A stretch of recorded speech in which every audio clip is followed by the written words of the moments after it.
Today we're joined by Kris Janssen. He's an analyst specializing in the Middle East, particularly Syrian-Iranian relations, and he also founded the Syrian Friendship Association here in Belgium about 4 years ago. Thanks very much, Mr. Janssen, for joining us today.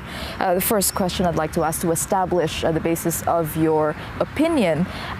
You established this association, Syrian Friendship. Does that mean you were considered pro-Assad as you had been portrayed in the Belgian media? I'm considering me as pro-Syria, pro-Syrian people. I'm convinced that the only way to get out of this crisis, out of this bloodshed, is by following the path of reform, not the path of violence. So if I say I'm pro-reform, I don't say I'm pro-Assad. But if you look to the reality, it's the Syrian government who also is willing to follow this path of reform. Now, you've written and said that the armed uprising in Syria has been supported or started from the outside. But do you also acknowledge the fact that the Syrians from inside want change? And what is the basis of your analysis on this? I do believe is that the violence, what we're seeing now, this has nothing to do with reform. This has to do with destroying the people. I'm also convinced, and I have a lot of testimonies from people in Syria, that a lot of the what they call the rebels, the members of the Syrian Free Army, as a matter of fact, are foreigners. I mean, this is not reform, and Syrians are not interested in this. Syrian people are a very peaceful people, and they managed to live together for centuries without any problem. So the violence we're seeing now, it's not a Syrian product. I went to Dara'a, which was a hotbed the year before, where the trouble started. Also, Dara'a, it's near to the Jordanian border. It's not a coincidence that the trouble started at a border town, because this underlines once again the influence from abroad. I mean, if the current situation in Syria was really a Syrian or a Syrian problem, the trouble would have started from in Hama or Homs. A lot of outside forces and governments are interested to destroy Syria. Why? Because you have to remember Syria has a very strategic position in the area, in the Middle East, in the region. I think the main target is, as a matter of fact, is Iran. But because Iran is such a powerhouse in the region, it's so strong, they know that to take out Iran, first we have to take out Syria, and I'm quite convinced if they would succeed to destroy Syria, the next target will be Hezbollah in Lebanon. And when these two allies are taken out, they will concentrate 100% on Iran. But who are you referring to when you say they? I mean, to my opinion, the United States and their allies, because they have their strategic interest in that region. Also,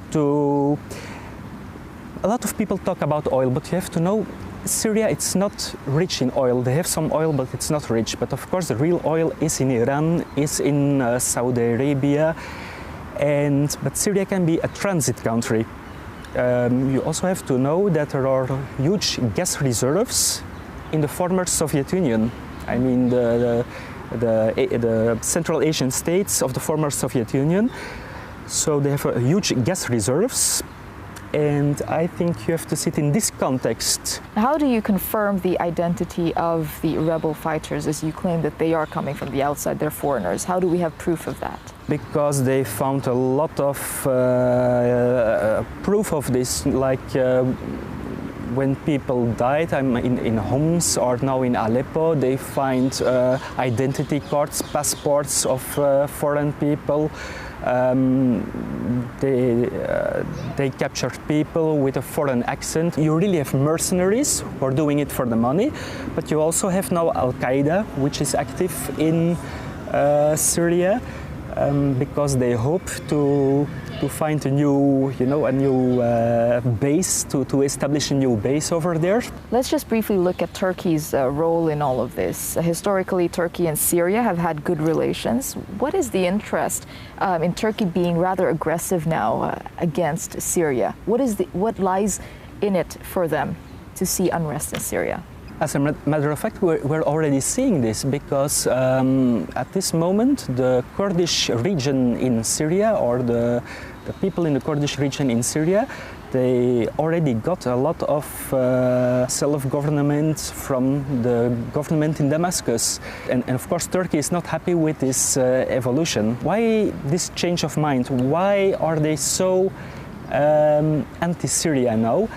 I think there are different reasons. It can be true that they still have this Ottoman dream, these Ottoman aspirations to make of Turkey again a powerhouse, which it once was in the region during the Ottoman era. Another factor is that the factor of the Muslim Brotherhood. They are not really anti-Western because the origin of the Muslim Brotherhood, they are what we call mercantile. So they are interested in free trade with Europe, with the United States, with the Western world. I mean, we see now in Egypt the Muslim Brotherhood. We know that the Turkish government, also the president, is also pro-Muslim Brotherhood.